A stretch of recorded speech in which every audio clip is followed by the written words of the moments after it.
Есімде, бала кезімде, жайлаудан ойға қайтқаным. Қамшы сап бұрау төзімге, ылдиға жүріп, болдырып, еңкейіп кеткен аттарым.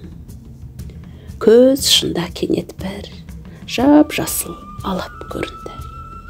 Ертегіде ерек бір, жасыл бояу төгілді.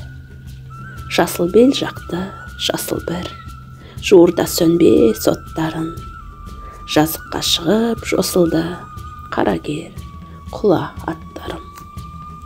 Қу шөпті тізіп, жайсаңда, балаға бәрі асыл дер. Көрмедім қайтып дәл сондай, бояуы қанық, жасыл жер.